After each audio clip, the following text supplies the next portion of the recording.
Hello everyone, my self Ajay और JIB SEBI mentor. तो I hope आपने पीपीबी सब्जेक्ट के पहले 3 मॉड्यूल का महामैराथन कंप्लीट कर लिया होगा।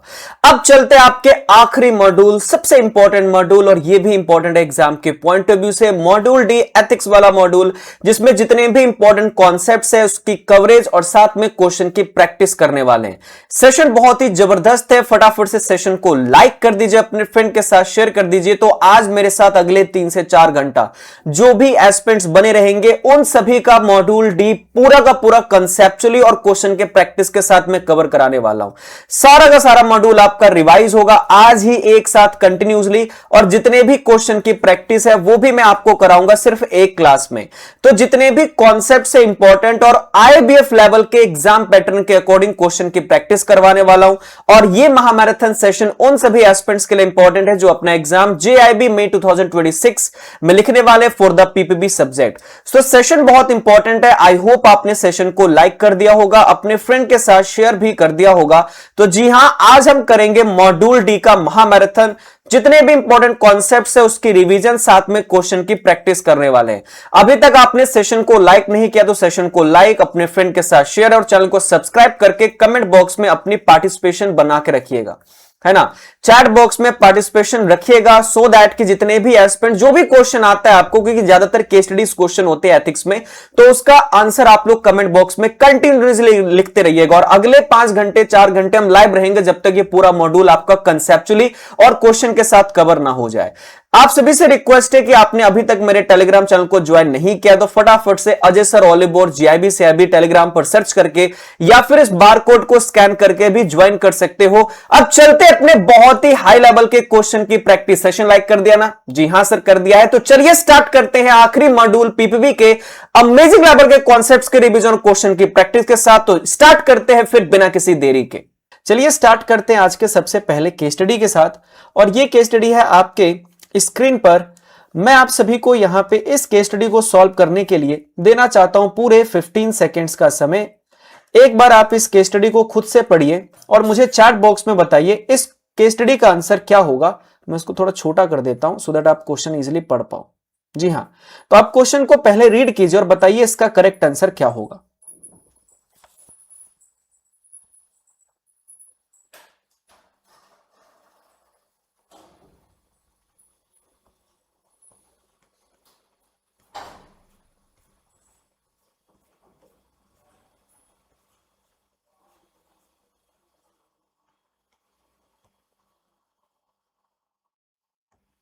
देखिए जी, क्वेश्चन हमारे पास कह रहा है एक बैंक ने इग्नोर किया है। अब बैंक इग्नोर्ड रिपीटेडली कंप्लेंट्स। तो बैंक ने एक रिपीटेडली कंप्लेंट्स को इग्नोर किया about the unethical loan approval.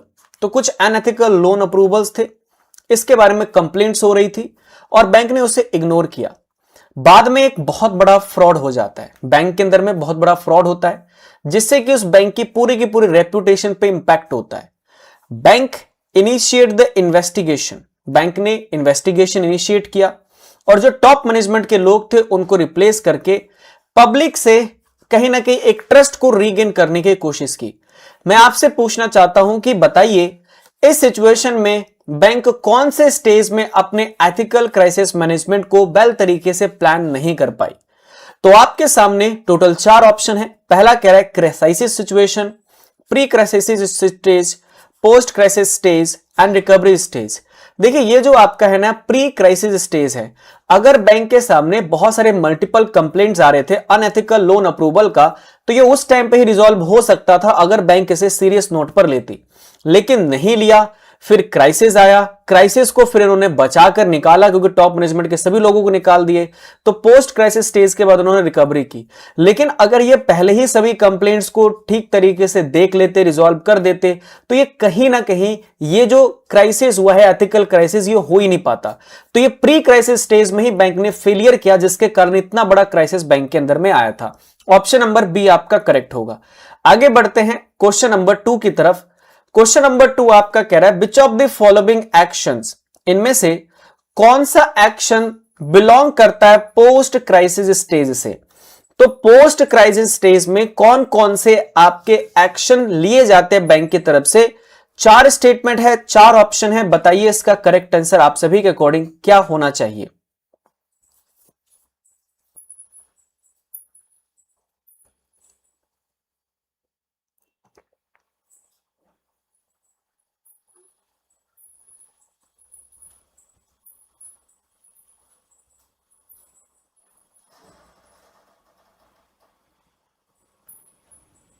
देखिए जी, क्वेश्चन कह रहा है which of the following action belong to the post crisis stage. जब मैं पोस्ट, देखो जब मैं क्राइसिस की बात करता हूं ना, तो क्राइसिस की हमारे पास तीन स्टेजेस होती है। एक तो आपका प्री क्राइसिस स्टेज हो गया, एक पोस्ट क्राइसिस स्टेज हो गया, और फिर उसके बाद हमारे पास रिकवरी वाला स्टेज हो गया। तो जो प्री क्राइसिस स्टेज है, मतलब क्राइसिस होने से पहले, जिसपे हमने पिछला केस स्टडी किया था। पोस्ट क्राइसिस स्टेज आपका कहता है कि हमारे पास जब क्राइसिस हो गया तो उस टाइम पे हम क्या करेंगे, इन्वेस्टिगेशन करेंगे। हम ट्राई करेंगे कि यहां पे ये जो हमारे पास क्राइसिस, एथिकल क्राइसिस आया, ये क्यों आया। तो इन्वेस्टिगेशन ऑफ रूट कॉज यहां पे किया जाता है। फिर कह रहा है एथिकल का ऑडिट। देखो एथिकल ऑडिट जो होता है ना, वो प्री क्राइसिस स्टेज पे होता है। ये एथिकल ऑडिट आपका प्री क्राइसिस स्टेज पे होता है कि देखो सब कुछ बढ़िया चल रहा है ना, कुछ चीज गलत तो नहीं चल रहा। तो ये पोस्ट क्राइसिस का पार्ट नहीं है, प्री का पार्ट है। लीडरशिप में चेंज करना मतलब क्या, कि जिन लोगों के कारण हमारे बैंक में या हमारे ऑर्गेनाइजेशन में क्राइसिस स्टेज आया है, उन सभी को निकाल देना। तो ये लीडरशिप में चेंज करना भी पोस्ट क्राइसिस स्टेज का पार्ट हो गया। कह रहा प्रिवेंटिव स्क्रीनिंग, ये भी प्री का पार्ट होता है। प्रिवेंटिव मतलब रोकने से पहले, होने से पहले किसी चीज को रोकना। तो ये प्री का पार्ट हुआ। तो पहला और तीसरा यानी कि ऑप्शन नंबर ए आपका करेक्ट हो जाएगा। चलिए आगे बढ़ते हैं अगले क्वेश्चन की तरफ। ये क्वेश्चन भी काफी इंपॉर्टेंट है, आपका मार्क कर लीजिए, वेरी इंपॉर्टेंट। मैं आप सभी को 15 सेकेंड्स का समय देता हूं। आप मुझे चैट बॉक्स में बताइए विसल ब्लोअर पॉलिसी का मेन प्राइमरी ऑब्जेक्टिव क्या होता है। आपका समय शुरू होता है जी अब।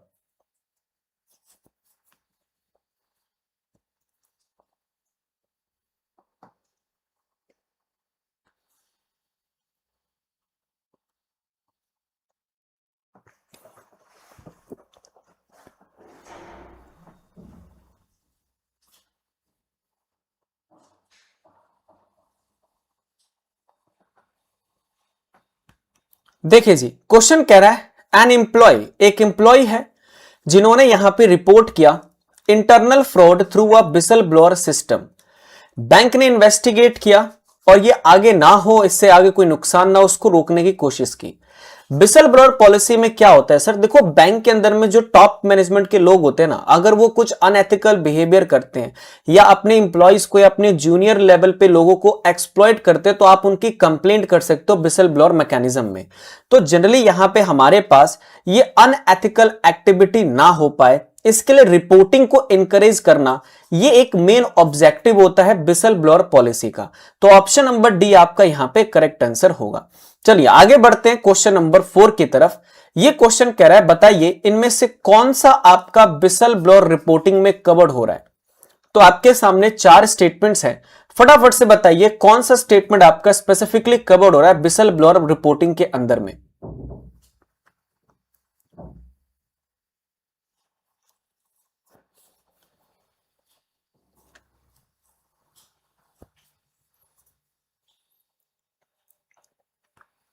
देखिए जी, क्वेश्चन हमारे पास कह रहा है फ्रॉड। अगर किसी हमारे यहां पे किसी भी मैनेजर ने फ्रॉड किया है तो हम उसकी कंप्लेंट कर सकते हैं, करने वाला है उसकी भी कंप्लेंट होती है। कोई घूस लेके लोन अप्रूव करना तो भी विसल ब्लोअर रिपोर्टिंग में आपका आता है। आपने बैंक की पॉलिसी की वॉयलेशन की, वो भी विसल ब्लोअर रिपोर्टिंग में आएगा। लेकिन मार्केट कंपटीशन का एज लेना, देखिए मार्केट में हर कोई चाहता है कि कंपटीशन में हम सबसे आगे रहें, लेकिन एक एथिकल तरीके से आगे रहोगे तो डेफिनेटली वहां पे फिर किसी भी तरीके की रिपोर्टिंग नहीं की जाती है। तो मार्केट कॉम्पिटिशंस में हम आगे हैं तो ये कोई इसमें कोई कंप्लेन नहीं कर सकता कि हम क्यों आगे, हमने कुछ ब्राइब ही लिया होगा, ऐसा कुछ सॉलिड प्रूफ नहीं होता। तो इसमें पहला दूसरा तीसरा यानी कि आपके पहले तीन स्टेटमेंट सही है, ऑप्शन डी आपका करेक्ट होगा। आगे बढ़ते हैं अगले क्वेश्चन की तरफ। यह है आपका question number 5 and this question is very important, इसको भी मार्क कीजिए, वेरी इंपॉर्टेंट। मैं आप सभी को 15 सेकेंड्स का समय देता हूं, फटाफट से इस क्वेश्चन को रीड करके मुझे बताइए इस क्वेश्चन का आंसर क्या होना चाहिए।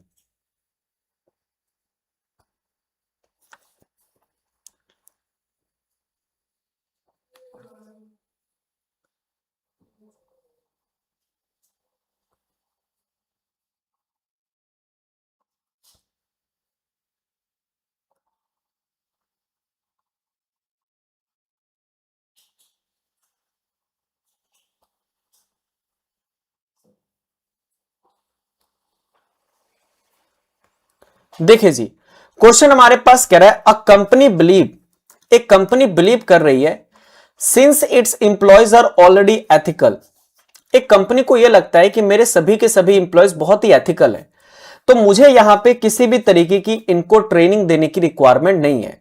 बाद में उस कंपनी के अंदर में बहुत बड़ा एथिकल डायलेमा आ जाता है, क्राइसिस आ जाता है। बताओ यहां पे कौन सा मिथ था जो कि इस कंपनी ने बिलीव कर लिया अपने एम्प्लॉयज में। देखिए, आप एथिकल होगे ये चीज कभी भी अज्यूम नहीं की जा सकती।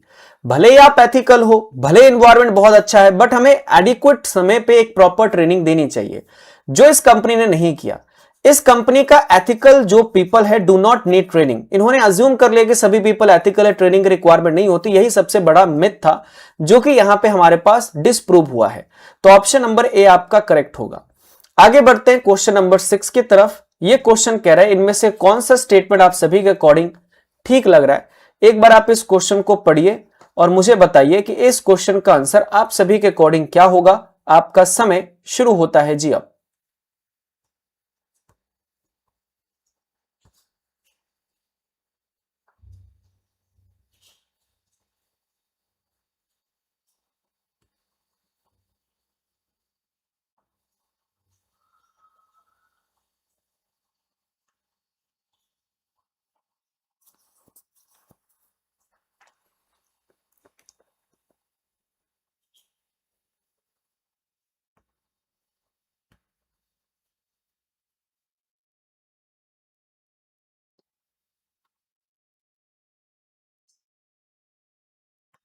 देखिए जी, क्वेश्चन हमारे पास कह रहा है, which of the following statement are correct.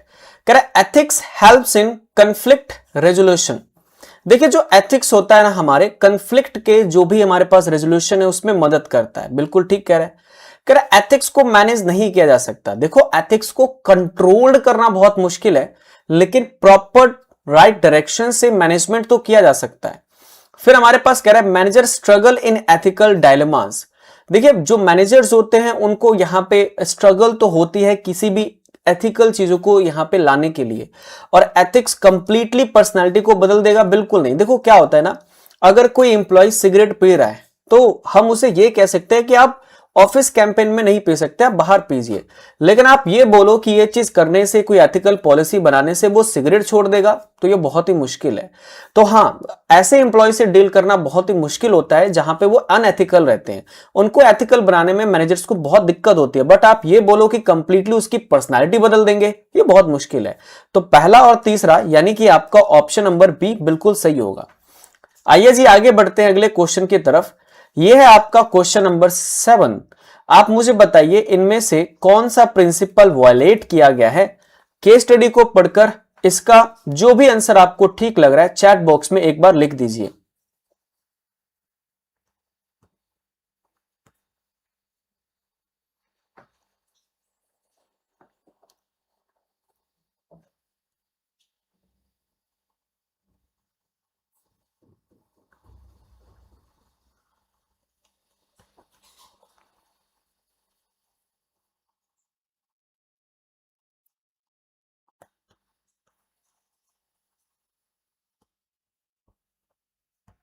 देखिए जी, क्वेश्चन हमारे पास कह रहा है, एक बैंक ने प्रोवाइड किया है अनक्लियर प्रोडक्ट इंफॉर्मेशन। बैंक ने कोई अनक्लियर प्रोडक्ट इंफॉर्मेशन दिया and delay the customer service unnecessarily. और उन्होंने यहां पे कस्टमर सर्विसेज को अननेसेसरली यहां पे डिले किया। Customer lose the trust in bank. Customer को कहीं ना कहीं बैंक के ऊपर में ट्रस्ट लूज हो गया। तो देखो, यहां पे एक बैंक को सबसे इंपॉर्टेंट यह है कि कोई भी प्रोडक्ट ऑफर कर रहे तो उनके बारे में कंप्लीट जानकारी दे। किसी भी कस्टमर को यहां पे कोई भी प्रोडक्ट दिया जा रहा है, एडिक्वेट टाइम पे दिया जाए, कोई भी चीजें छुपाई नहीं जाए। तो यहां पे ट्रांसपेरेंसी को वॉलेट किया। एक बैंक रिलायबल होना चाहिए, रिलायबिलिटी को यहां पे वॉलेट किया गया। इंटीग्रिटी और न्यूट्रलिटी तो वॉलेट नहीं हुआ है। तो यहां पे आपका पहला और दूसरा यानी कि ऑप्शन नंबर सी करेक्ट होगा, क्योंकि ट्रांसपेरेंसी और रिलायबिलिटी ही यहां पे वॉलेट हुए हैं, दो चीजें। आगे बढ़ते हैं। अगला क्वेश्चन कह रहा है, question number 8, miss representation of product wallet what. अगर आप दिखा कुछ और रहे हो, बेच कुछ और रहे हो, तो इससे क्या होगा। अगर मैं कुछ मिस रिप्रेजेंटेशन करता हूं तो इस चीज से क्या होगा। सर, एक हॉनेस्टी है ना, एक ईमानदारी उस पर शक की जाती है कि मैंने आपको बोला कि मैं आपको इलेक्ट्रिक पेन दूंगा और मैंने बेच आपको नॉर्मल पेन दिया, तो इसे मिस रिप्रेजेंटेशन ऑफ प्रोडक्ट कहते हैं। और कल को आप मुझ पे बिलीव नहीं करोगे, ऑनेस्ट नहीं रहोगे कि देखो मैं तो दिखा रहा हूं आपको इलेक्ट्रिक पेन, बेच रहा हूं कोई नॉर्मल पेन। तो ऑनेस्टी को यहां पे वॉलेट कंप्लीटली किया गया है। आगे बढ़ते क्वेश्चन नंबर 9 की तरफ। इस क्वेश्चन को एक बार आप पढ़िए और क्वेश्चन कह रहा है, चलो साथ में पढ़ते हैं। क्वेश्चन कह रहा है एक मैनेजर बिलीव करता है कि जो पर्सनल वैल्यूज है ना वो आपके डिफर होते हैं फ्रॉम द ऑर्गेनाइजेशनल एथिक्स। तो जो मैनेजर यहां पे बिलीव कर रहा है कि खुद का पर्सनल वैल्यूज की समय पे ऑफिस आना है, सभी कलीग्स की रिस्पेक्ट करनी है, इक्वल कहीं ना कहीं अपॉर्चुनिटी सबको मिलना चाहिए, this is your personal values. और ऑर्गेनाइजेशन का एथिक्स कह रहा है अगर इन दोनों में डिफर हुआ तब क्या होगा। कह रहा है and refuse to follow the company policy which statement is correct. फिर कह रहा है values are and ethics are identical, values are imposed by the law, ethics are optional, ethics are universal and prescriptive. देखिए अगर मैं बात करूं ethics की ना, तो एथिक्स आपका यूनिवर्सल है, वैल्यूज आपका प्रिस्क्रिप्टिव हो सकता है। एथिक्स मतलब ये होता है कि ओवरऑल सोसाइटी के नॉर्म्स के अकॉर्डिंग आपको कैसा रहना है, किस तरीके से बिहेव करना है, ये आपका ओवरऑल बताता है एथिक्स। पर्सनल वैल्यू ये कहता है कि देखो जैसे मैं आपको एग्जांपल देता हूं, हर एक पर्सन को क्या करना चाहिए। अगर कोई ओल्ड पर्सन है तो यहां पे उसकी मदद करनी चाहिए, हेल्प करनी चाहिए। अगर वो लेट्स सपोज कि वो रोड क्रॉस कर रहा है तो उस टाइम पे आपकी मदद करनी चाहिए। अब यहां पे दो टाइप के लोग हैं, एक पर्सनल वैल्यू का लोग ये कहता है कि हाँ मुझे मदद करना चाहिए, लेकिन अगर आप इनकी मदद नहीं भी करोगे ना तो ऐसे आपने कोई क्राइम नहीं किया है। लेकिन एक एथिक्स ये बताता है कि आप अगर मदद करते हो तो एक गुड सोसाइटी नॉर्म्स आप क्रिएट कर रहे हो। तो ऑर्गेनाइजेशन का एथिक्स आपके पर्सनल वैल्यू से इसलिए डिफर होता है क्योंकि एथिक्स एक यूनिवर्सल है, हर जगह एप्लीकेबल होता है। पर्सनल वैल्यू आपका मेरा हर किसी का अलग अलग हो सकता है। आप मदद करने के लिए आओगे, मैं नहीं आ सकता, तो ये पर्सनल वैल्यू है, डिफर करता है। बट ऑर्गेनाइजेशन का एथिक्स ये कहता है कि सबके लिए सेम, सोसाइटी के लिए सेम। बताओ आप उस टाइम पे किस तरीके से बिहेव करते हो। तो ethics are universal and prescriptive, but values ये आपका डिफर करता है पर्सन टू पर्सन। अगला क्वेश्चन आ रहा है क्वेश्चन नंबर 10। कह रहा है अब bank employee prioritize the selling high commission product to the customer. एक बैंक की यहां पे पॉलिसी है कि हम ज्यादा से ज्यादा हाई कमीशन प्रोडक्ट कस्टमर को बेचेंगे जिससे कि हमारा रेवेन्यू बूस्ट हो। Instead of suitable product, bank ये नहीं देख रही कि यहां पे ये प्रोडक्ट कस्टमर के लिए सूटेबल है या नहीं है, बैंक ये देख रही है क्या मुझे यहां से हाई कमीशन मिल रहा है, बस बैंक वो वाले प्रोडक्ट यहां पे बेच रही है। कह रहा इससे कुछ कस्टमर को बहुत ज्यादा फाइनेंशियल लॉस हुआ। बताइए which principle is most directly वॉलेटेड। देखिए मैंने आपको बताया कि एक ऑर्गेनाइजेशन को हमेशा एथिक्स होना चाहिए। अगर एक ऑर्गेनाइजेशन अपना रेवेन्यू भी लॉस्ट कर दे एक समय के लिए, लेकिन अगर वो एथिकल रहे ना तो डेफिनेटली लॉन्ग टर्म में वो कमा लेगी। तो ऑर्गेनाइजेशन का एथिकल होना एक बहुत ही क्रूशियल फैक्टर है। जैसे इस केस स्टडी के अंदर में क्या हुआ कि एक बैंक ने एम्प्लॉय ने अपने ही बैंक के रेवेन्यू को बढ़ाने के लिए हाई कमीशन के प्रोडक्ट कस्टमर को बेचने स्टार्ट कर दिया। हालांकि वो उनको suitable product, alternative product offer कर सकते थे, बट उन्होंने नहीं किए। क्यों? क्योंकि उनके ऊपर में प्रेशर था कि बैंक का रेवेन्यू बूस्ट करना है। तो यहां पे एक ऑर्गेनाइजेशन एथिकल तो रही नहीं, क्योंकि कस्टमर के इंटरेस्ट को, कस्टमर के प्रेफरेंस को आपने तवज्जो नहीं दिया। तो यहां पे ऑप्शन नंबर ए करेक्ट होगा कि कस्टमर के इंटरेस्ट को वॉलेट किया गया, रेदर देन कि हम उसे ये कह रहे। जैसे मैं आपको एक रिसेंटली एग्जांपल देता हूं, मैंने एफडी जब मेरे को करवाना था तो एफडी में मेरे पास उन्होंने ये बोला कि सर आपके पास दो ऑप्शन है। दो ऑप्शन क्या है? अगर आप खुद के नेम पर, पर्सनल नेम पे अगर एफडी करवाओगे, बैंकर ने मुझे ये बोला कि सर तो सर उस पे आपको 6% का रेट ऑफ इंटरेस्ट मिलेगा, 6% का रेट ऑफ इंटरेस्ट।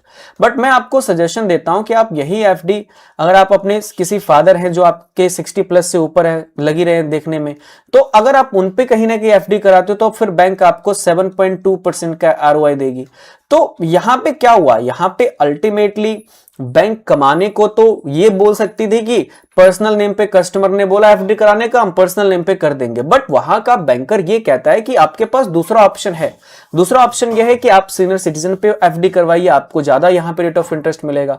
तो ये कस्टमर के इंटरेस्ट के ऑब्जेक्टिव के बारे में सोचा गया। This organization is a good organization, ये एथिकल ऑर्गेनाइजेशन हुई जिन्होंने अपने प्रॉफिट को ध्यान में ना रखते हुए कस्टमर के लिए क्या बेस्ट है वो हमें प्रोवाइड किया। So this is the best ethical example. आगे बढ़ते क्वेश्चन नंबर 11 की तरफ। क्वेश्चन नंबर 11 कहता है एक बैंक ने कुछ की चार्जेस उसको छुपा दिया in fine print and does not disclose the full product risk to the customer. Bank ने एक प्रोडक्ट दिया कस्टमर को, लेकिन उसकी प्रिंटिंग ऐसी थी जिसके कारण चार्जेस थोड़ा हाइड हो गया था, वो प्रॉपर तरीके से चार्जेस दिख नहीं रहा था, कस्टमर ने वो प्रोडक्ट एक्सेप्ट कर लिया। बताओ यहां पे कौन से प्रिंसिपल को बैंक ने वॉलेट किया है। देखिए बैंक को हमेशा ना कस्टमर के सामने ओपननेस होना चाहिए। अगर कुछ ऐसी प्रिंटिंग हुई है जो सामने से चार्जेस नहीं दिख रहा, बट बैंक के एम्प्लॉय को तो पता है ना कि इस प्रोडक्ट को कंज्यूम करने पे, इस प्रोडक्ट को सर्विस देने पर कस्टमर को कितना कॉस्ट बेयर हो सकता है। तो जनरली वहां पे बैंक की रिस्पॉन्सिबिलिटी बनती है कि आप ओपन रहिए, आप हर एक चीज बताइए जो आपको डिस्क्लोज करना चाहिए। तो और नहीं करोगे तो आपने ओपननेस प्रिंसिपल की वॉलेशन कर दी। तो यहां पे option number be completely wallet हुआ है। तो अगर आप बी सिलेक्ट कर रहे हो तो आपका आंसर करेक्ट है। चलिए आगे पढ़िए इस क्वेश्चन को, क्वेश्चन नंबर 12 को। मैं आप सभी को 10 सेकेंड्स का समय देता हूं। चैट बॉक्स में मुझे बताइए इस क्वेश्चन का आंसर आप सभी के अकॉर्डिंग क्या होना चाहिए।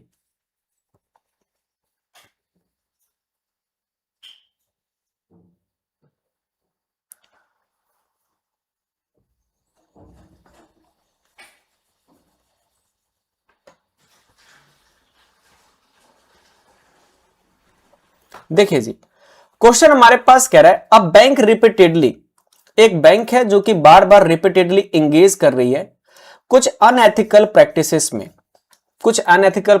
में बैंक रिपीटेडली इंगेज कर रही है, जिसके कारण हो क्या रहा है, यहां पे कस्टमर के ट्रस्ट को लूज किया जा रहा है।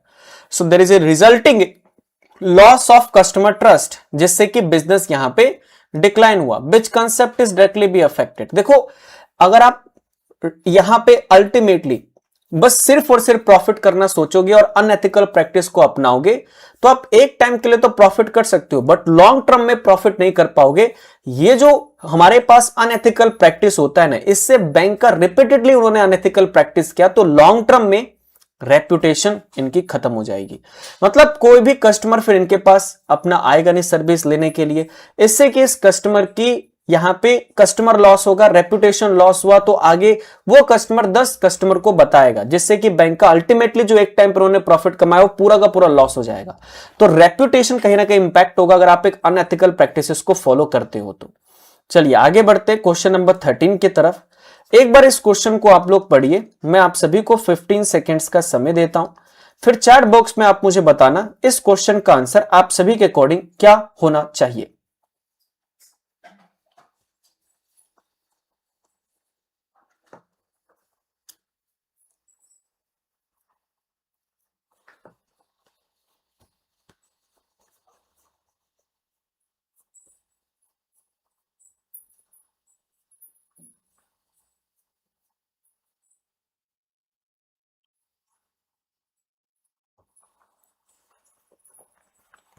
देखिए जी, क्वेश्चन हमारे पास कह रहा है ethical practice strength the goodwill.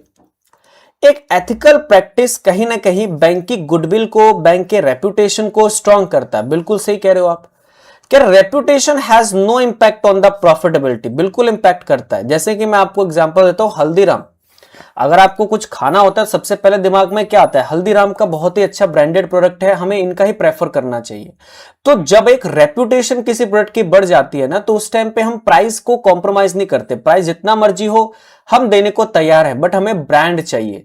तो ये स्टेटमेंट तो बिल्कुल ही गलत है, क्योंकि रेप्यूटेशन अच्छी होगी प्रॉफिटेबिलिटी अच्छी होगी, रेप्यूटेशन खराब होगी प्रॉफिटेबिलिटी खराब होगी। Unethical conduct affect the long term success. जी हां, अगर आप अनएथिकल बिहेवियर करते हो, पिछले केस स्टडी में मैंने यही बताया कि लॉन्ग टर्म में आप फिर सर्वाइव नहीं कर पाओगे। फिर कह रहे reputation is unrelated to employee moral. देखो ये पूरा का पूरा रिलेट करता है। अगर एक ऑर्गेनाइजेशन की अच्छी रेप्यूटेशन होगी तो एम्प्लॉय भी खुश रहेगा, वहां पे वो भी उम्मीद करेगा कि मुझे वहां पे ज्यादा मेहनत करनी चाहिए, मुझे रिकॉग्निशन मिलेगी। पर जिस ऑर्गेनाइजेशन की रेप्यूटेशन ही बहुत डाउन है, ना तो उनको प्रॉफिट हो रहा है, ना वहां के एम्प्लॉय कोई बूस्ट करेंगे, एफर्ट करेंगे उस ऑर्गेनाइजेशन को डेवलप करने में। तो इसमें दो स्टेटमेंट सही है, पहला और तीसरा, यानी कि आपका ऑप्शन नंबर 1 करेक्ट हो जाएगा। चलिए आगे बढ़ते हैं क्वेश्चन नंबर 14 की तरफ। क्वेश्चन नंबर 14 आपका कह रहा है अब एक बैंक ने इग्नोर कर दिया इन्वायरमेंटल इंपैक्ट एक बैंक ने इग्नोर किया environmental impact while financing the project. तो एक प्रोजेक्ट को फाइनेंस करते टाइम बैंक ने इन्वायरमेंटल पे क्या इंपैक्ट आएगा ये बिल्कुल ही ध्यान नहीं दिया, एंड उन्होंने यहां पे बिल्कुल भी सोसाइटल कॉन्सिक्वेंसेस को कंसीडर किया ही नहीं। कह रहा है which ethical principle is violated right now, इनमें से कौन सा एथिकल प्रिंसिपल वॉलेट हुआ है। पहला कह रहा है इंटीग्रिटी, न्यूट्रलिटी, प्रूडेंस या फिर कंसर्न फॉर अदर। देखिए सिंपल सी बात है, इन्वायरमेंट में सबको इंपैक्ट करेगा। मान लीजिए कि अगर बैंक ने किसी ऐसे फैक्ट्री को लोन दे दिया जो कि पोल्यूशन क्रिएट करती है, तो उस पोल्यूशन से सभी लोगों का कहीं ना कहीं नुकसान होगा। तो कंसर्न फॉर अदर प्रिंसिपल को बैंक ने कंप्लीटली वॉलेट किया है यहां पे। ऑप्शन डी आपका करेक्ट होगा। आइए अगले क्वेश्चन पर चलते हैं, क्वेश्चन नंबर 15। ये क्वेश्चन कह रहा है एक कंपनी क्लेम कर रही है that since it's undertake a CSR activity.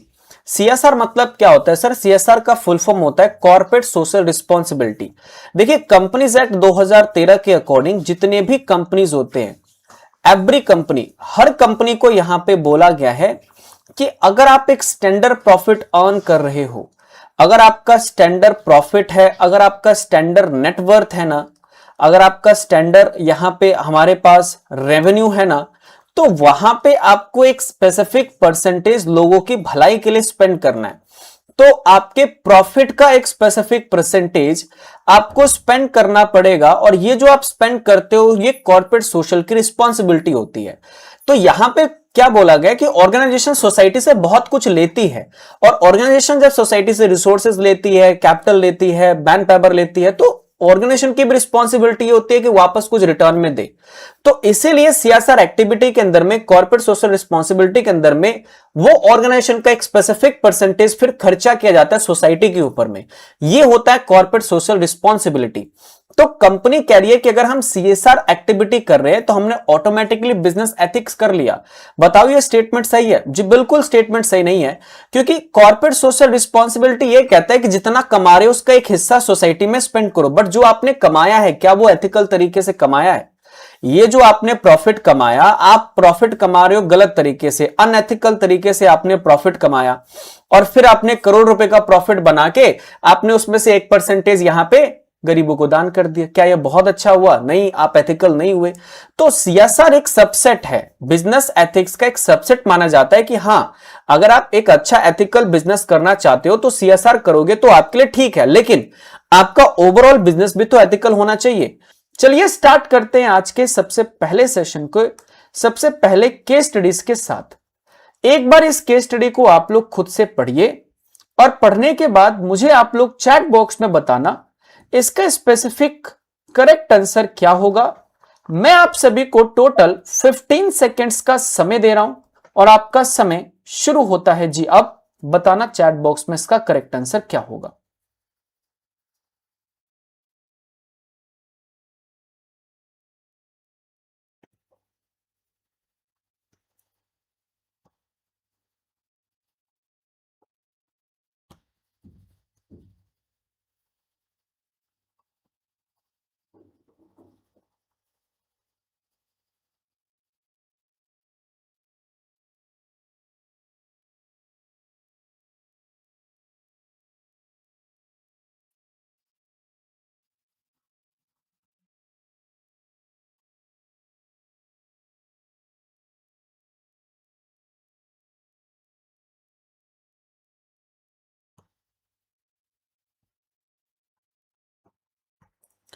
देखिए जी, हमारे पास यहां पे जो क्वेश्चन है वो क्वेश्चन क्या कह रहा है? क्वेश्चन कह रहा है a newly recruited bank officer, एक न्यूली रिक्रूटेड बैंक ऑफिसर है जो बिलीव कर रहा है that the customer interest should always be prioritize. इनके अकॉर्डिंग कि जो कस्टमर का इंटरेस्ट है हमें सबसे पहले उस पर प्रायोरिटी देना है। अब क्या है, हाउएवर ही नोटिस दैट, इसने यहां पे नोटिस किया कि बहुत सारे ऐसे भी एम्प्लॉय साथ में काम कर रहे हैं जिनका मेन ऑब्जेक्टिव यहां पे पर्सनल इंसेंटिव रहता है, मतलब अपना बेनिफिट देखना, कस्टमर का वेलफेयर हो या ना उससे हमें कोई फर्क नहीं पड़ता। डिस्पाइट द प्रेशर, इतने प्रेशर होने के बावजूद भी वो अपना कस्टमर के प्रति अच्छे तरीके से प्रायोरिटाइज रहता है, और क्योंकि उसका इंटरनल बिलीफ सिस्टम ये अलाउ नहीं कर रहा होता कि ये चीज मुझे करना है, तो कह रहा है ऑफिसर का ये जो बिहेवियर है ये प्राइमरली किस चीज से डिराइव हो रहा है। पहला ऑप्शन नॉर्म्स, वैल्यूज, बिलीफ या रूल्स। देखिए ये जो हमारे पास ये जो एम्प्लॉय ने कस्टमर को प्रायोरिटीज दिया इसे हम वैल्यूज कहते हैं। कस्टमर की ये पर्सनल वैल्यूज हैं जिसके कारण वो एक बेस्ट सर्विस दे पा रहा है, क्योंकि उसका इंटरनल बिलीफ सिस्टम ये कहता है कि दुनिया जैसी मर्जी हो, मुझे अच्छा रहना है लोगों की नजर में, कस्टमर इंटरेस्ट को सबसे पहले प्रायोरिटाइज देना है। तो ये आपका वैल्यूज हो जाएगा। आगे बढ़ते हैं, हमारे पास वैल्यूज की बात चली रही है तो वैल्यूज से रिलेटेड इसमें से कितने स्टेटमेंट सही हैं, एक बार आप क्वेश्चन पढ़कर मुझे आप चैट बॉक्स में बताइए कि वैल्यूज से रिलेटेड आपको कौन कौन से स्टेटमेंट सही लग रहे हैं। आपका समय शुरू होता है जी अब।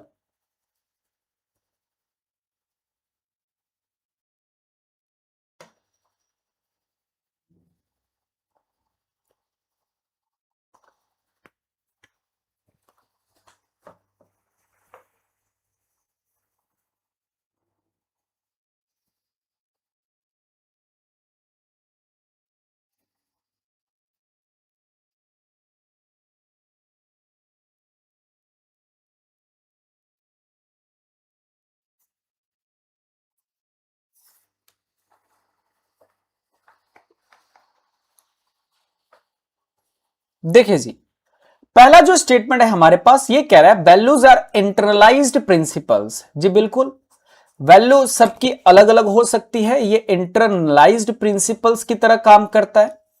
कह रहा वैल्यूज टेम्पररी है एंड फ्रीक्वेंटली चेंज होता रहता है। देखो वैल्यूज जो होना है वो टेम्पररी नहीं होता। अगर आपके अंदर में अच्छे संस्कार हैं कि हमें एथिकल रहना है, हमें किसी के साथ बुरा नहीं करना, तो वो ये नहीं कि इमीडिएटली बदल जाएगा।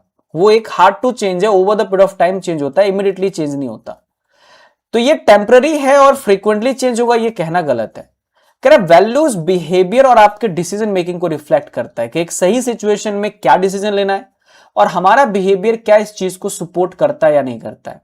Values must be universally acceptable.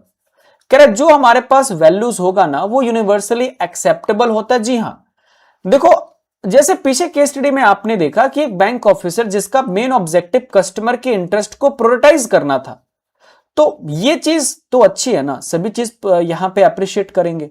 तो वैल्यूज ऐसी चीज होती है, अच्छी वैल्यूज हमेशा अप्रिशिएबल होती है और यूनिवर्सली एक्सेप्टेबल भी होता है। तो फर्स्ट 3 4 यानी कि ऑप्शन नंबर ए जो है आपका वो करेक्ट हो जाएगा। देखिए वैल्यूज का मतलब क्या होता है, वैल्यूज का मतलब होता है हॉनेस्ट रहना। किसी भी चीज में ऑनेस्टी दिखा रहे हो आप, वो आपका वैल्यूज दर्शाता है। जो आपने प्रॉमिस किया उस ट्रस्ट के साथ चीजों को कंप्लीट करना, अपने कस्टमर के लिए केयरिंग रहना, रिस्पेक्टफुल रहना, हमेशा डीलिंग में फेयरनेस रहना और करेज के साथ काम करना, ये सब आपकी कोर वैल्यूज को रिफ्लेक्ट करता है जो हर पर्सन में अलग अलग हो सकता है। नेक्स्ट हमारे पास आता है sir question number 3। Question number 3 क्या कहता है आपको, एक बार आप खुद से पढ़िए। मैं आप सभी को इस क्वेश्चन के लिए 15 सेकेंड्स दे रहा हूं।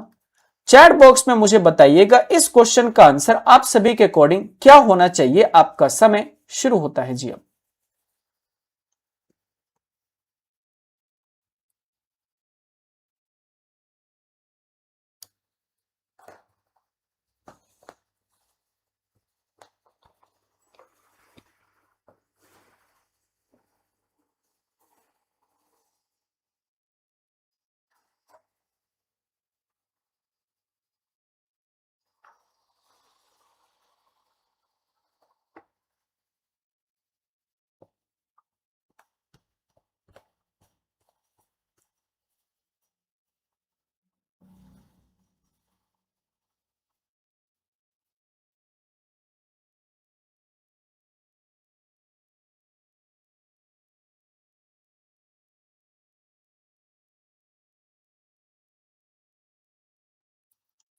देखिए जी, क्वेश्चन हमारे पास क्या कह रहा है, क्वेश्चन कह रहा है एन एम्प्लॉय, एक एम्प्लॉय से एम किया जाता है कि वो अपने फाइनेंशियल इंडिपेंडेंस को अचीव करे अपनी लाइफ में। अब कह रहे जब वो इस चीज को अचीव करेगा तो उसको प्रैक्टिस करने पड़ते हैं discipline, honesty, hard work in his professional life. तो ये फाइनेंशियल इंडिपेंडेंस को लेना, ये किस चीज का एग्जाम्पल है? कह रहे इंस्ट्रूमेंटल वैल्यूज, नॉर्म्स, बिलीफ। देखिए इसे टर्मिनल वैल्यूज बोला जाता है। देखो जब मैं वैल्यूज की क्लासिफिकेशन की बात करूं ना, तो वैल्यूज दो टाइप की होती है, एक होता है टर्मिनल और एक हमारे पास होता है इंस्ट्रूमेंटल। अब टर्मिनल के अंदर में आपने देखा कि जब आप किसी चीज को अचीव करना चाहते हो और वो उस चीज को अचीव करने के लिए आप बहुत ही डेडिकेटेड हो, हार्ड वर्क कर रहे हो, ऑनेस्टी हो, आप डिसिप्लिन हो, तो ये आपने उस चीज को टारगेट बनाया कि मुझे ये चीज अचीव करना है, तो ये टर्मिनल वैल्यू होता है। लेकिन आप मुझे यहां पे टर्मिनल और इंस्ट्रूमेंटल में डिफरेंस भी तो बताएंगे। एक मैंने बताया तो एक इंस्ट्रूमेंटल आप बता दीजिए। तो इस क्वेश्चन को रीड करके आप मुझे चैट बॉक्स में बताएंगे कि टर्मिनल और इंस्ट्रूमेंटल, इन दो वैल्यूज के बीच में कौन कौन से स्टेटमेंट्स आपको अभी ठीक लग रहे हैं। चैट बॉक्स में एक बार क्वेश्चन को पढ़कर मुझे इसका करेक्ट आंसर दीजिए।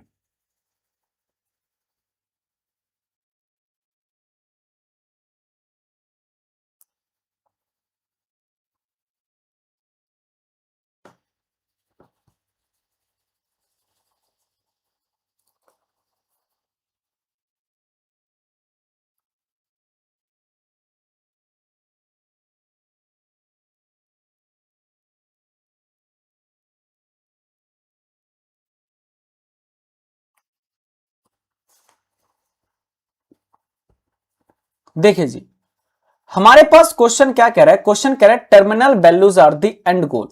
जी हां, टर्मिनल वैल्यू ये बताता है कि एट द लास्ट में आप क्या अचीव करना चाहते हो, ये आपका एंड गोल दर्शाएगा। इंस्ट्रूमेंट वैल्यू आप टेम्पररी होते, बिल्कुल नहीं। कह रहा है टर्मिनल वैल्यू बिहेवियर से रिलेट करता है, बिल्कुल भी नहीं। इंस्ट्रूमेंटल वैल्यू कह रहा है कि आप ये एंड गोल को अचीव करने के लिए क्या क्या तरीके अपनाओगे। जैसे कि पीछे एग्जाम्पल में दिखा था कि मुझे यहां पे फाइनेंशियली इंडिपेंडेंट होना है, तो ये फाइनेंशियल इंडिपेंडेंस आपका क्या दिखाता है? हाँ, ये फाइनेंशियल इंडिपेंडेंस आपका बताता है this is my final end goal. तो ये जो मेरा गोल होगा इसको मैं टर्मिनल वैल्यू बोलूंगा। लेकिन अब ये फाइनेंशियल इंडिपेंडेंस के लिए मेरे पास दो तरीका है, एक है मेरे पास एथिकल तरीका और एक मेरे पास है अनएथिकल तरीका। मैं कौन सा तरीका अप्लाई कर रहा हूं, ये चीज मेरा यहां पे क्या बनाएगा? इंस्ट्रूमेंटल वैल्यू बनाएगा कि आप किस तरीके से ये फाइनेंशियल इंडिपेंडेंस को अचीव करना चाहते हो, अपने एंड गोल को अचीव करना चाहते हो। ये इंस्ट्रूमेंटल और आपका एथिकल बिहेवियर, एथिकल या अनएथिकल, तो ये इंस्ट्रूमेंटल वैल्यूज आपका हो गया। जैसे कि मैंने आपको बताया कि वैल्यूज आपकी दो तरीके की होती है, एक टर्मिनल होता है, एक इंस्ट्रूमेंटल होता है। जब मैं यहां पे टर्मिनल की बात कर रहा हूं तो टर्मिनल मतलब क्या? टर्मिनल का मतलब होता है कि आप एट द एंड में क्या अचीव करना चाहते हो। जो भी आपका एंड स्टेट ऑफ एग्जिस्टेंस है उसे टर्मिनल वैल्यू कहते हैं कि what is your the goal at the life time, कि आपके पूरे लाइफ टाइम में द फाइनल गोल क्या है? Terminal value. बट उस टर्मिनल वैल्यू को अचीव करने के लिए आपने कौन कौन से तरीकों को अप्लाई किया है, प्रेफरेबल मोड्स ऑफ बिहेवियर क्या है, किस तरीके से टर्मिनल वैल्यू को अचीव करोगे, this showing your instrumental values. आगे चलते अगले केस स्टडी की तरफ। यह आपका क्वेश्चन नंबर 5 है, एक बार इस पे नजर रखिए और 15 सेकेंड्स के अंदर में आप मुझे कमेंट बॉक्स पे बताइए इस क्वेश्चन का करेक्ट आंसर क्या होगा। आपका समय शुरू होता है अब।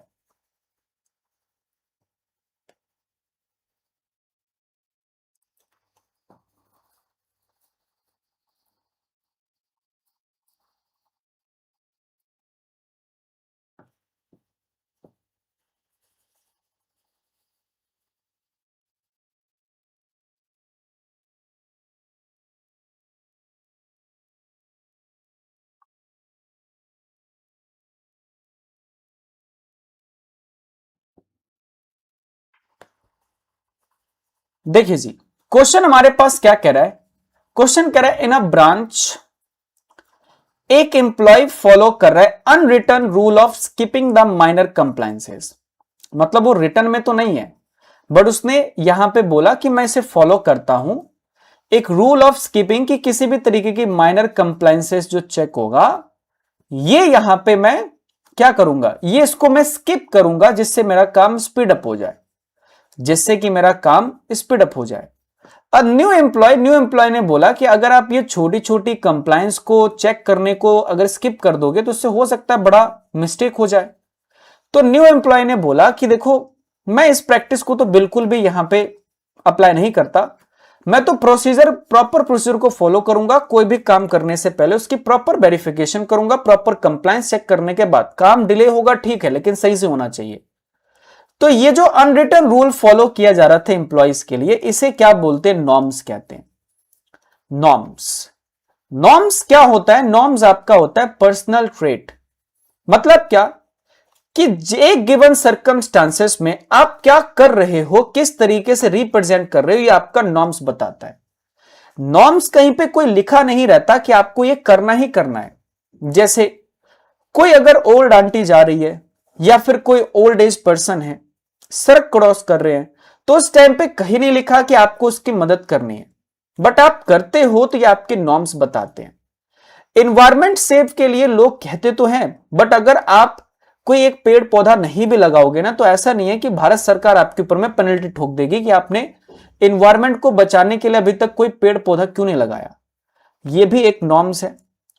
पेट्स को रिस्पेक्ट देना, पेट से प्यार करना, ये भी क्या है, एक नॉर्म्स है। तो नॉर्म्स कहीं पे कुछ लिखा नहीं होता, कुछ लोग फॉलो करते, कुछ लोग नहीं फॉलो करते हैं, तो ये आपका नॉर्म्स कहलाता है।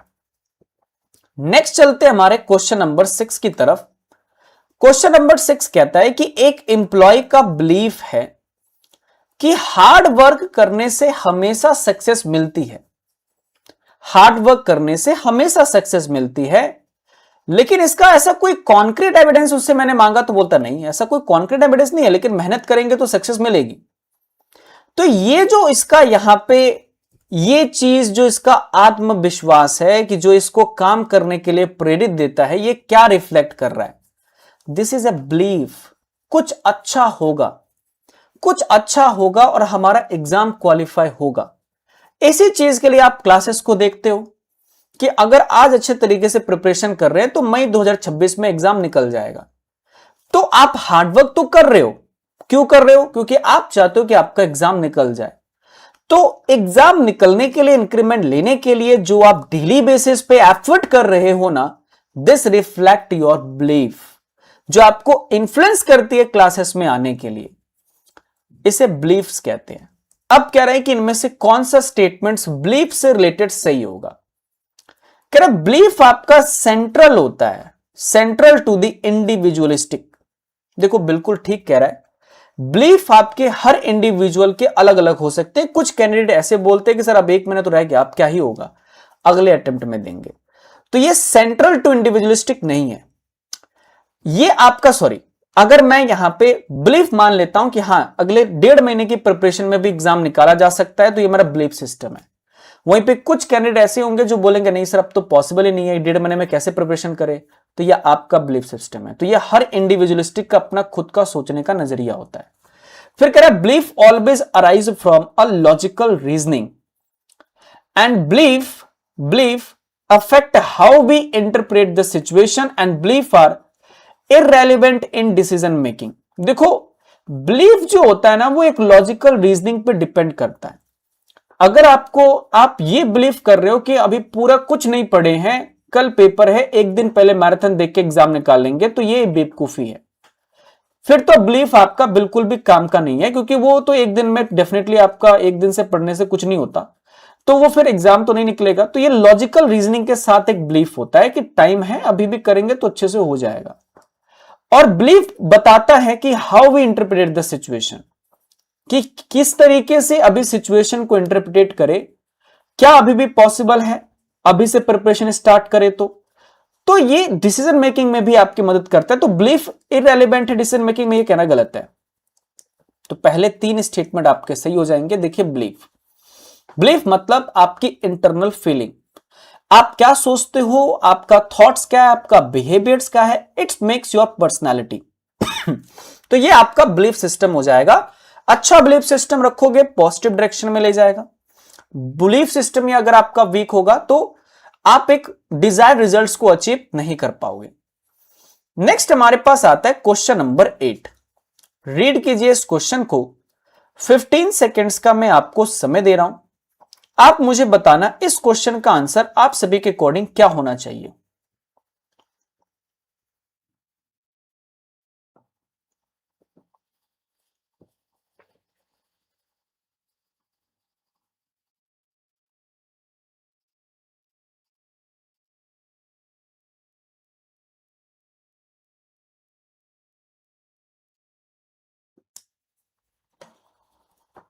देखिए जी, क्वेश्चन कह रहा है अब एक बैंक एम्प्लॉय ने अपना बहुत ही इंटरेस्ट शो कर रहा है वो वर्क में, फ्रीक्वेंटली टेक्स लॉन्ग ब्रेक, जिसके कारण वो बहुत बड़े बड़े ब्रेक लेने लग गया।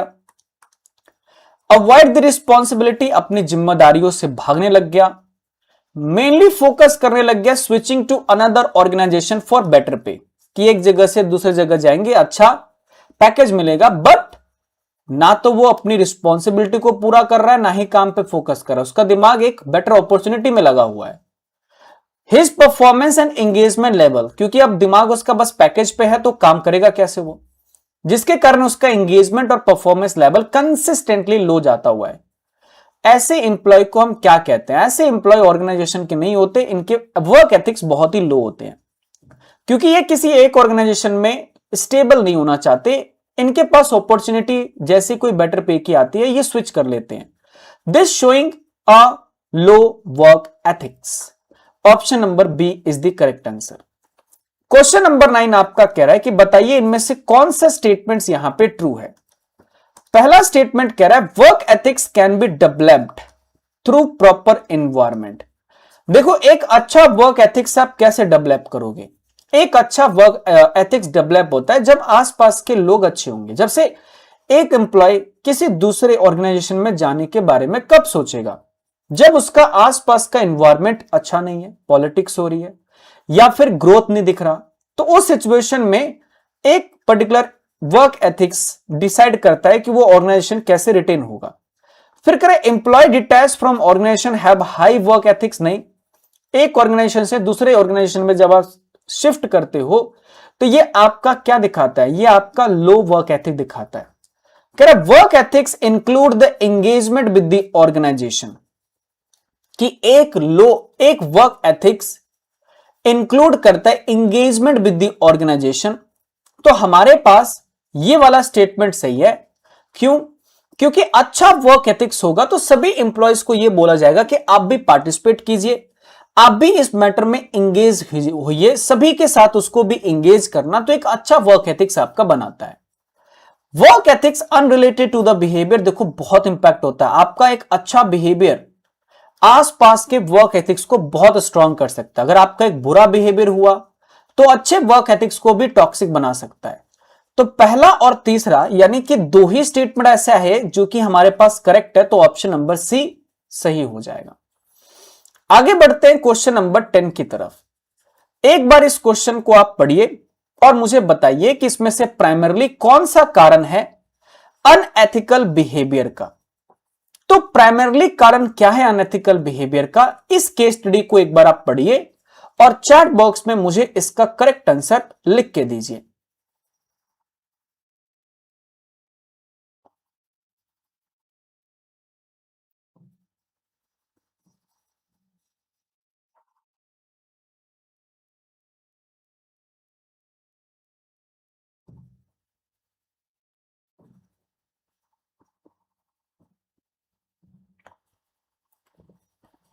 देखिए जी, क्वेश्चन कह रहे ड्यू टू इंटेंस प्रेशर, बहुत ही ज्यादा इंटेंस प्रेशर होने के कारण ये एम्प्लॉय को टारगेट मीट करना है।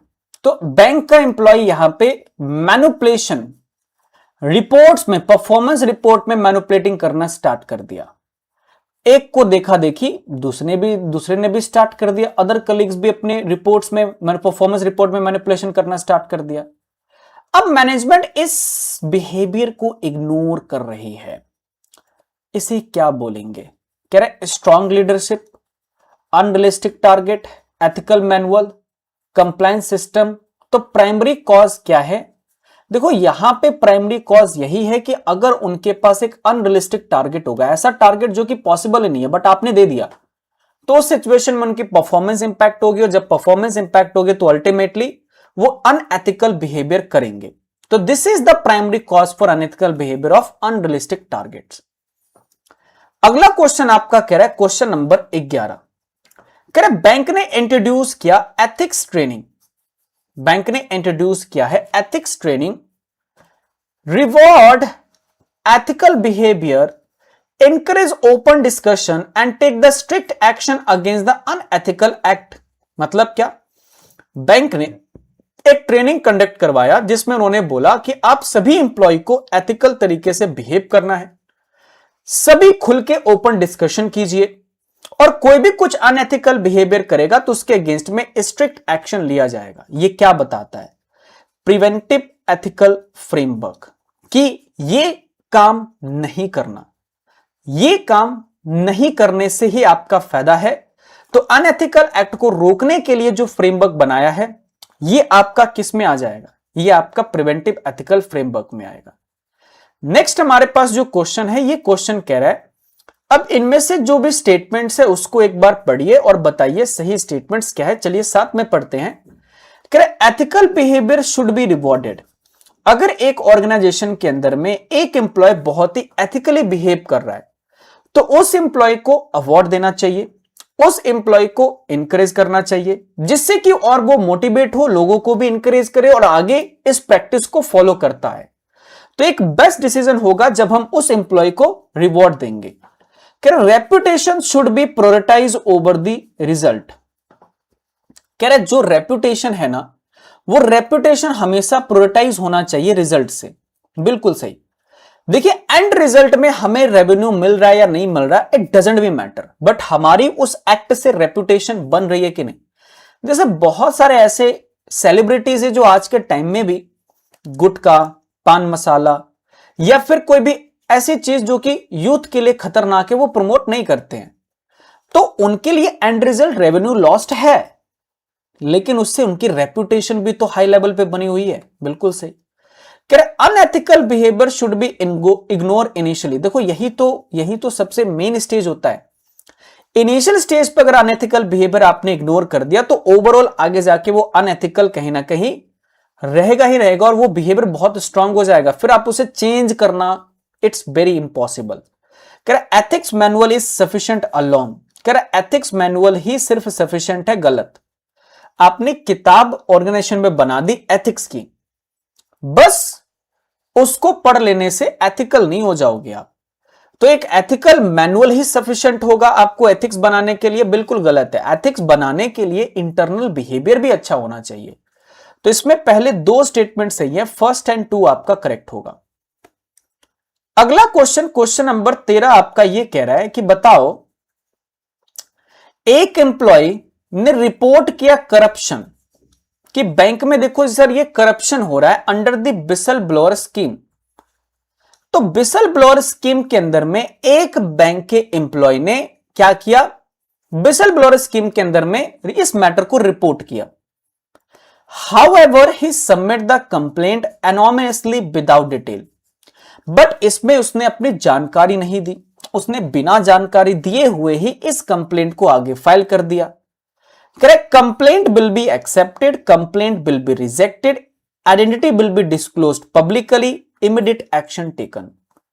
देखिए अगर कोई एम्प्लॉय है, अगर कुछ भी उसके ऑर्गेनाइजेशन में अनएथिकल बिहेवियर हो रहा है तो आप ध्यान रखिएगा कि वो ऑर्गेनाइजेशन का एक पर्सन अपना विसल ब्लोअर मैकेनिज्म के अंदर में क्या ले सकता है सर? वो एक्शन ले सकता है।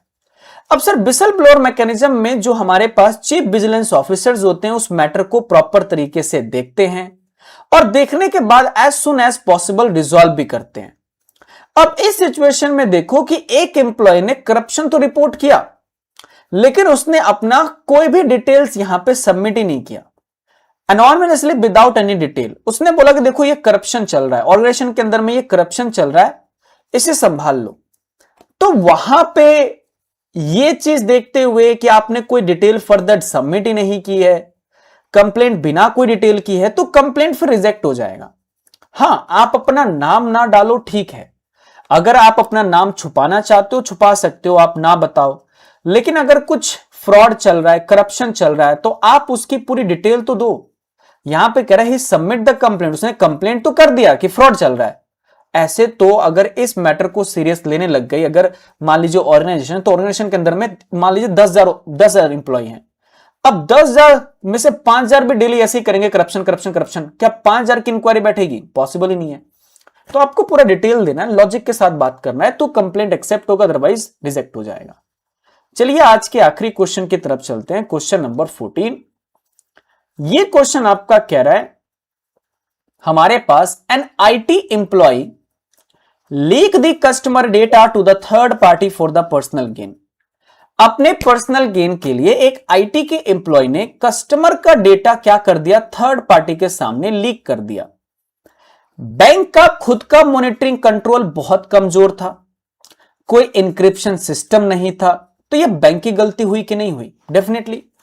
आप अपने ऑर्गेनाइजेशन में लूप होल्स नहीं छोड़ सकते जिसका कोई भी इंप्लॉय फायदा उठा ले। So always be keep in your mind whenever we are talking about at the particular stage when you are giving an opportunity to commit an offense, so definitely any kind of employees will commit an offense. तो उस situation में जब आप एक opportunity दे रहे हो तो definitely अगला तो ऑफेंस क्रिएट करेगा ही। तो यहां पे जो हमारे पास फेलियर था वो डेटा प्राइवेसी में और आईटी के एथिक्स में फेलियर था। दैट्स वाई द रीजन कि वो आईटी एम्प्लॉय ने थर्ड पार्टी को अपने पर्सनल गेन के लिए कस्टमर का डेटा लीक कर दिया। चलिए स्टार्ट करते हैं आज के सबसे पहले क्वेश्चन के साथ, और ये है हमारे पास केस सिनेरियो बेस्ड क्वेश्चन। एक बार इस क्वेश्चन को आप लोग पढ़िए, मैं आप सभी को 20 सेकेंड्स का समय देता हूं, फिर इसके बाद इसका करेक्ट आंसर देखेंगे कि इसका करेक्ट आंसर क्या है। पहले एक बार खुद से पढ़कर आप मुझे चैट बॉक्स में बताओ इसका करेक्ट आंसर क्या होना चाहिए। आपका समय शुरू होता है जी अब।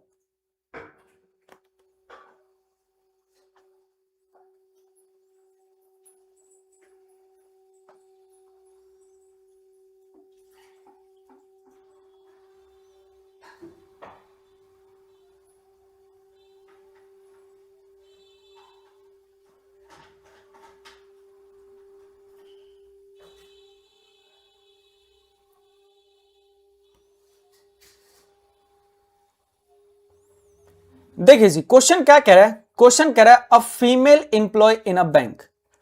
एक फीमेल इंप्लॉय है बैंक में जिन्होंने आरोप लगाया कि उनका जो रिपोर्टिंग मैनेजर है फ्रीक्वेंटली उनको इनडायरेक्ट रिमार्क्स दे रहा है उसके अपीयरेंस के बारे में, and once showed her inappropriate content during a meeting. तो उन्होंने कुछ इनएप्रोप्रिएट कंटेंट भी दिखाया during the meeting. She hesitated to complain as there is a no visible redressal mechanism। उनको डर लग रहा था क्योंकि ब्रांच में ऐसा कोई visible redressal mechanism नहीं था। कह रहा which of the following is the most appropriate violation in the above। देखिए ये सेक्सुअल हरासमेंट है। सेक्सुअल हरासमेंट में कोई भी अनएथिकल बिहेवियर किसी भी यहां पे हमारे पास फीमेल के साथ किया जाता है तो उस चीज को टॉलरेट नहीं किया जाएगा, और वो फीमेल अगर चाहे तो यहां पे सीबीसी के अंदर में जो हमारे पास है वो कंप्लेंट को कर सकती है। विजिलेंस कमीशन के पास इनका कंप्लेंट होता है और वो रिपोर्टिंग मैनेजर को उसके कॉन्सिक्वेंस के अकॉर्डिंग पनिशमेंट मिलती है। तो option number C is the correct answer. Sexual harassment के ऊपर में ही एक और क्वेश्चन है, आप एक बार इस क्वेश्चन को पढ़िए और मुझे बताइए कि इस सिचुएशन में कौन सा स्टेटमेंट सही है। मैं आप सभी को 15 सेकेंड्स का समय देता हूं और आपका समय शुरू होता है जी अब।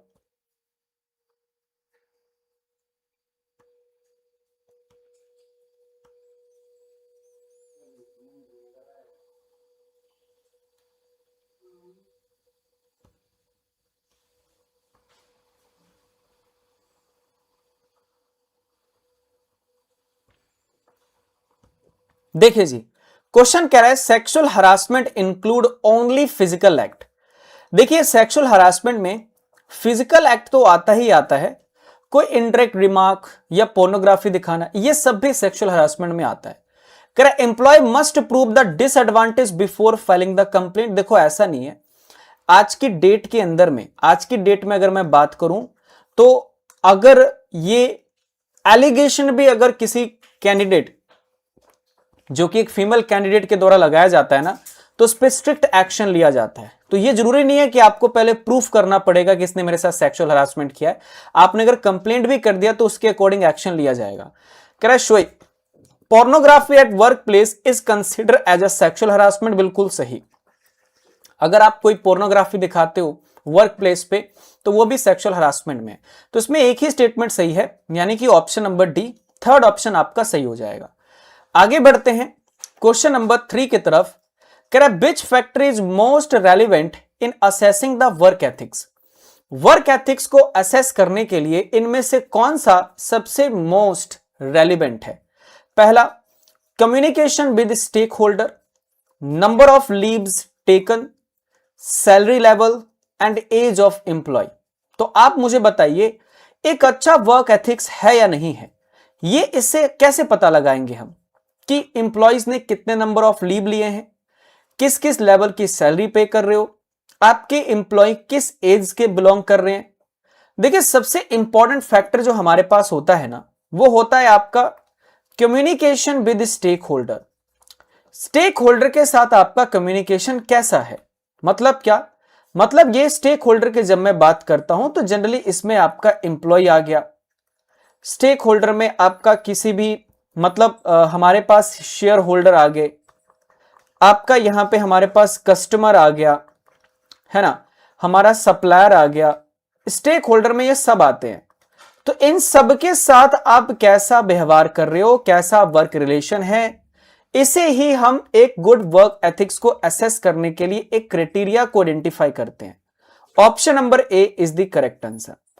आगे बढ़ते क्वेश्चन नंबर 4 की तरफ। एक बार इस क्वेश्चन को आप लोग खुद से पढ़िए और मुझे बताइए इस क्वेश्चन का आंसर क्या होना चाहिए। आपका समय शुरू होता है जी अब।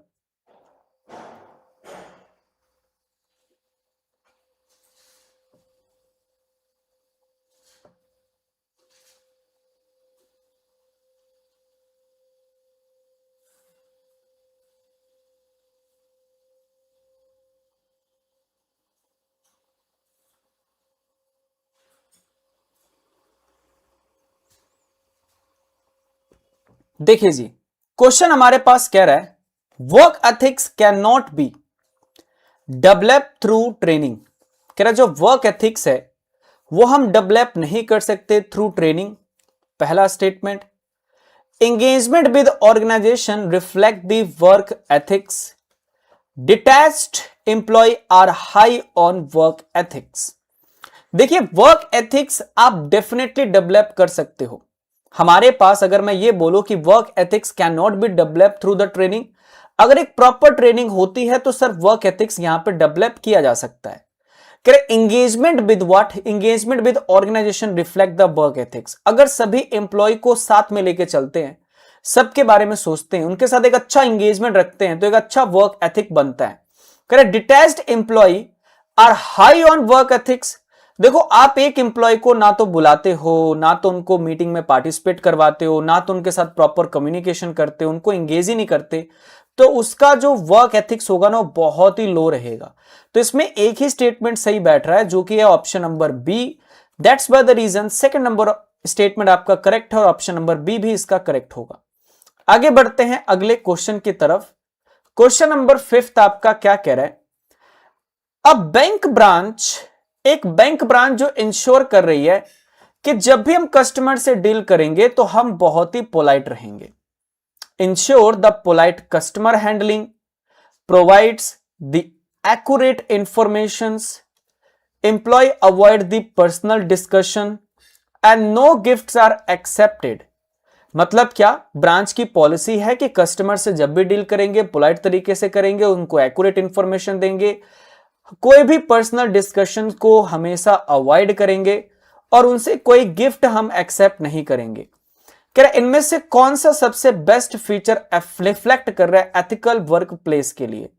तो इसमें से सबसे बेस्ट फीचर जो एथिकल वर्क प्लेस है ना, वो हमारे पास कहता है high sales target, informal discussion, acceptance of respectful customer treatment. देखिए इन चारों ऑप्शन में से सबसे जो बेस्ट ऑप्शन है वो है रिस्पेक्टफुल कस्टमर ट्रीटमेंट।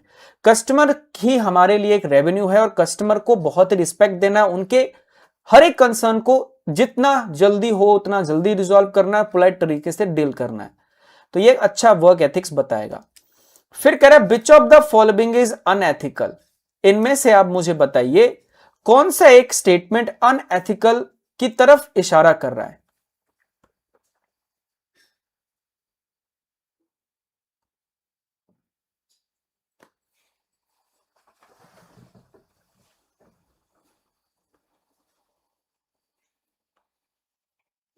हाँ जी गाइस, अनएथिकल बताइए क्या चीज है। Giving a correct product information, avoiding the work irrelevant talk, hinting customer to meet outside and fair treatment of co employee. देखिए हिंट देना कि आप बाहर डील कीजिए, हम आपको अच्छा ऑफर करेंगे, या फिर किसी भी तरीके से आप कस्टमर को हिंट दे रहे हो, this is totally be treated as unethical behaviour.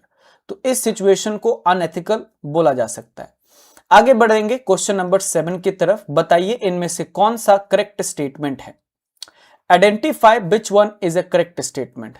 कह रहा है ethical work place avoid the non work discussion, accepting small gift is acceptable, body language reflect the ethics. बताइए इस सिचुएशन में हमारे पास करेक्ट स्टेटमेंट्स एथिक्स को कौन सा रिफ्लेक्ट करता है। देखो जब आप एक वर्क प्लेस पे काम कर रहे हो तो वर्क से रिलेटेड जब आप डिस्कशन करोगे ना तो एक एथिकल माना जाता है। वर्क के अलावा अब दुनियादारी की डिस्कशन कर रहे हो तो यह शो करता है कि आप एक एथिकल पर्सन नहीं हो।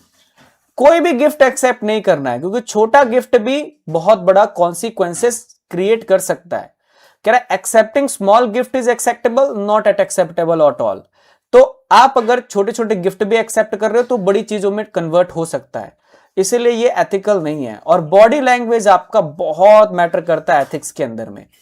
आप किस तरीके से बिहेव कर रहे हो, अपनी बातों को किस तरीके से रख रहे हो, आपके प्रॉपर बॉडी लैंग्वेज, साइंस, ये सब कुछ बहुत इंपॉर्टेंट है एथिकल चीज को रिप्रेजेंट करने के लिए। तो इसमें दो स्टेटमेंट सही है, पहला और तीसरा, तो ऑप्शन नंबर ए करेक्ट हो जाएगा। चलिए जी आगे बढ़ते क्वेश्चन नंबर 8 की तरफ। बताइए इनमें से कौन सा स्टेटमेंट आपका करेक्ट है।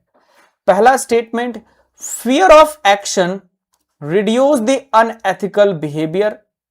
कह रहे fear of action unethical behaviour को रिड्यूस करता है। अनरियलिस्टिक टारगेट में leads to fraud and code of conduct is equal to code of ethics always. मुझे बताइए कि क्या एक फियर रखना कि अगर आपने कुछ गलत स्टेप लिया, अनएथिकल बिहेवियर किया, तो आप पे पनिशमेंट लगेगी, पेनल्टी लगेगी, ये तो ठीक है ना। इससे अनएथिकल बिहेवियर को क्या रिड्यूस किया जा सकता है। तो हमारे पास इस सिचुएशन के अंदर में हमारे पास जो फियर ऑफ एक्शन है रिड्यूस करता है अनएथिकल बिहेवियर को, तो ये तो बिल्कुल ठीक स्टेटमेंट कह रहा है कि फियर होना चाहिए, fear of action reduce the unethical behaviour.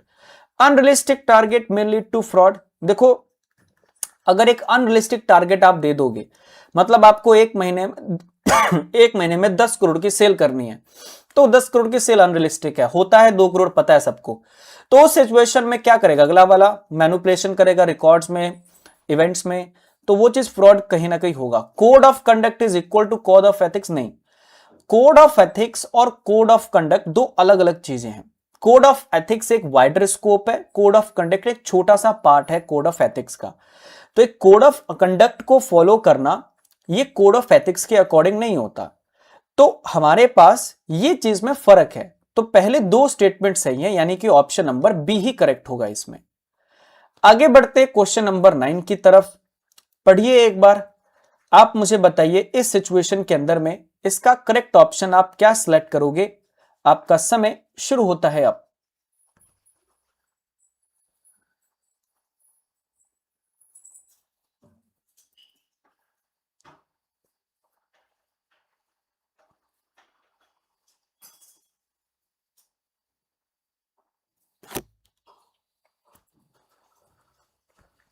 देखिए जी क्वेश्चन हमारे पास कह रहा है, अब bank introduce ethics training. Bank ने एक एथिक्स ट्रेनिंग को इंट्रोड्यूस किया। Reward ethical behaviour and encourage the discussion on ethical dilemma, जिन्होंने बोला कि एथिक चीजों पे बात करो, जो अच्छा करेगा उसके लिए अच्छा रिवॉर्ड भी मिलेगा। तो which is the most effective remedy, सबसे अच्छा रेमेडी क्या है?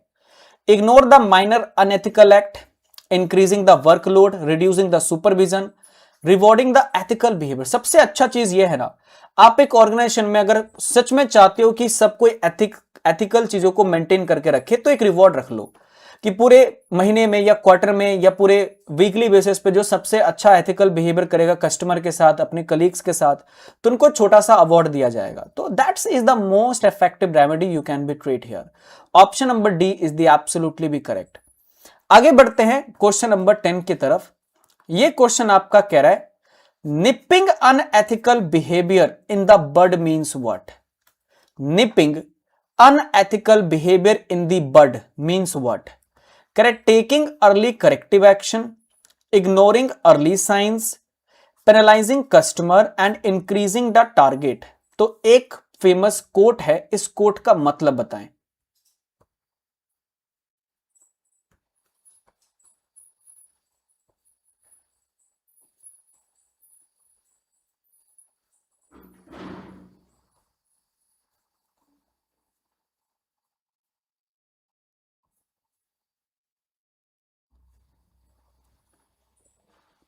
देखिए जी, हमारे पास क्या कह रहा है, nipping unethical behaviour in the bird, मतलब क्या, बड़े से बाल्टी में अगर छोटा सा भी यहां पे गलत चीज रखोगे ना, तो वो छोटा छोटा करते करते पूरी बाल्टी भर जाएगी। तो कह रहे टेकिंग अर्ली करेक्टिव एक्शन, है ना। हमारे पास क्या होता है, कई बार ना हम अर्ली करेक्शन लेने से भूल जाते हैं। अगर कोई अनएथिकल बिहेवियर करता है छोटे लेवल पे, तो बोलते ठीक है चलो कोई बात नहीं, छोटा सा ये इग्नोर करो। वही चीज कर को बहुत बड़ा अनएथिकल इवेंट क्रिएट करता है। तो निपिंग, निपिंग मतलब छुपाना, अनएथिकल बिहेवियर को बर्ड में, बहुत बड़ी चीजों में छोटी छोटी यहां पे अनएथिकल बिहेवियर को छुपाना। इसका मतलब यही होता है कि हमारे पास टेकिंग अर्ली करेक्टिव एक्शन। तो अर्ली करेक्टिव एक्शन जब आप लेते हो ऐसे अनएथिकल बिहेवियर पे, तो आपकी ऑर्गेनाइजेशन में एथिक्स रहता है। लेकिन अगर अर्ली करेक्शन नहीं लोगे तो over the period of time बहुत बड़ा प्रॉब्लम आ सकता है। क्वेश्चन नंबर 11 रीड कीजिए, 10 सेकेंड दे रहा हूं आप सभी को, और चैट बॉक्स में बताइए इस क्वेश्चन का आंसर क्या होना चाहिए।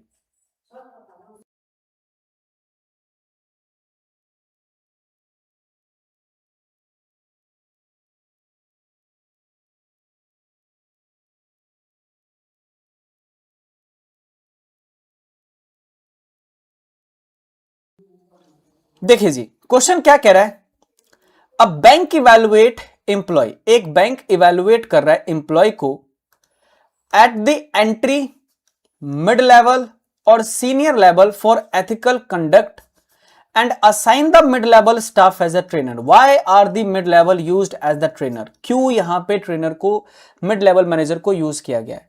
कह they have the highest authority, they have the least work, they are very close to the new recruiter and they avoid the responsibility. देखो सिंपल सी बात है, जब भी मैं यहां पे बात करता हूं कि हमारे पास मिड लेवल मैनेजमेंट में जो भी मैनेजर होता है ना, वो आपके वेरी ट्रेनर, जो आपके न्यू रिक्रूटर होते हैं ना, उनसे बड़ी क्लोज रहता है, क्योंकि सारी की सारी रिपोर्टिंग उसी को करनी होती है। तो that's why the reason behind it बोला गया है कि इनको एज अ ट्रेन रखिए, क्योंकि ये ही रिक्रूटर, ये जो न्यू रिक्रूटर आपके काम करेंगे वो मैनेजर के अंदर में काम करेंगे, तो इनको ट्रेनर रखिए। तो जनरली इंप्लॉय के अंदर में मिड लेवल पे, सीनियर लेवल पे और लोअर लेवल पे कैटेगराइजेशन किया जाता है एथिकल चीजों को करने के लिए। आगे बढ़ेंगे, कौन से स्टेटमेंट्स में आपको यहां पे सही लग रहा है, इस स्टेटमेंट को सिलेक्ट करना है। पहला कह रहा है ethical evaluation happen only at the senior level, कि जो एथिकल इवैल्यूएशन है, कि देखो पूरा ऑर्गेनाइजेशन एथिकल है या नहीं है, क्या वो सीनियर लेवल पे होता है। Correct, training is crucial in early stage and middle manager act as a mentor. तो आप मुझे बताइए कि इस सिचुएशन के अंदर में हमारे पास कौन सा स्टेटमेंट आप सभी के अकॉर्डिंग सही लग रहा है ना। देखिए जी, जब मैं यहां पे बात करता हूं ethical evaluation happen only at senior level, तो ये गलत है। एथिकल पूरे ऑर्गेनाइजेशन में कोई भी इवैल्यूएट कर सकता है, मिडिल वाला भी, लोअर वाला भी और सीनियर वाला कर तो सकता ही है, लेकिन सिर्फ यही करेगा ये गलत है। और अगर स्टार्टिंग में ही ऑर्गेनाइजेशन में जितने इंप्लॉय आए हैं उनको प्रॉपर ट्रेनिंग दे सकते हो कि हमारी ऑर्गेनाइजेशन का कोड ऑफ कंडक्ट क्या है, आपको किस तरीके से एथिकल बिहेवियर रखना है, तो इससे काफी हद तक वो इंप्लॉय एथिकल रहता है। और मिडिल लेवल मैनेजर को as a trainer, as a mentor ही रखा जाता है। रीजन बहुत साफ है, क्यों क्यों क्यों क्योंकि रीजन ये है कि सर वो काफी कनेक्टेड रहता है यहां पे न्यू रिक्रूट से। तो दूसरा और तीसरा यानी कि ऑप्शन नंबर ए आपका करेक्ट होगा। अब मुझे आप लोग ये बताइए क्वेश्चन नंबर 13 का answer, who is a nodal agency of whistle blowing in banks. तो विसल ब्लोइंग इन बैंक्स में नोडल एजेंसी कौन रहता है आपका?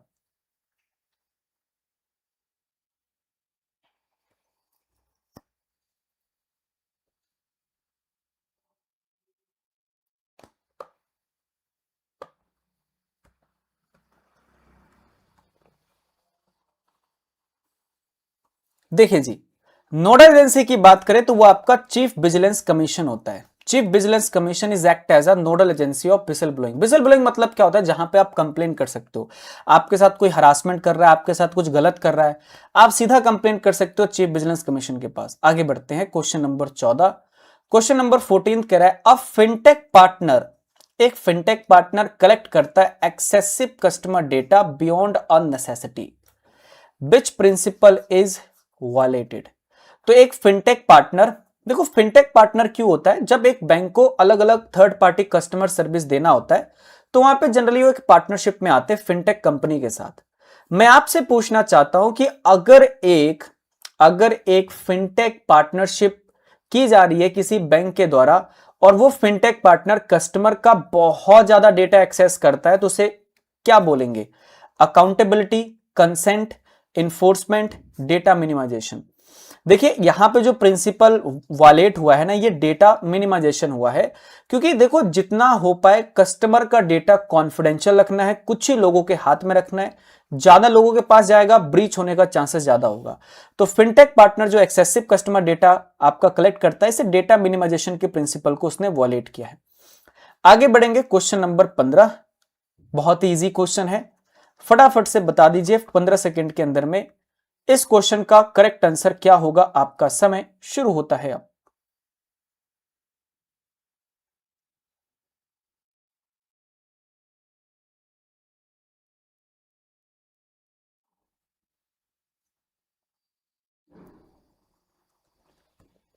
देखिए जी, कह रहा है अब bank employee copy the proprietary software code developed internally and sell it externally, this violate what. देखिए प्रोप्राइटरी सॉफ्टवेयर कोड ये वॉलेट करता है इंटेलेक्चुअल प्रॉपर्टी राइट को। इंटेलेक्चुअल प्रॉपर्टी राइट क्या कहता है? ये कहता है कि जब भी किसी भी गुड्स के ऊपर में जो यूनिक है, आपने अगर उस गुड्स का क्या करवाया, पेटेंट करवाया, तो कोई और कॉपी करेगा तो यहां पे क्या है? वॉलेशन है इंटेलेक्चुअल प्रॉपर्टी राइट का। या फिर आप कोई सर्विस दे रहे हो तो उसके पास हक है आपके पास ट्रेडमार्क का, आपका खुद का ट्रेडमार्क, आपका खुद का कॉपीराइट। ये सब क्या बताता है? आपके नो हाउ, आपके नॉलेज, आपकी इनटेंजिबल चीजों को संभाल कर रखना। और अगर किसी ने कॉपी किया तो आप उस पर एक्शन ले सकते हो under the intellectual property right. तो ये वाला राइट आपका वॉलेट किया गया इंटेलेक्चुअल प्रॉपर्टी राइट को। Option number D is the correct answer.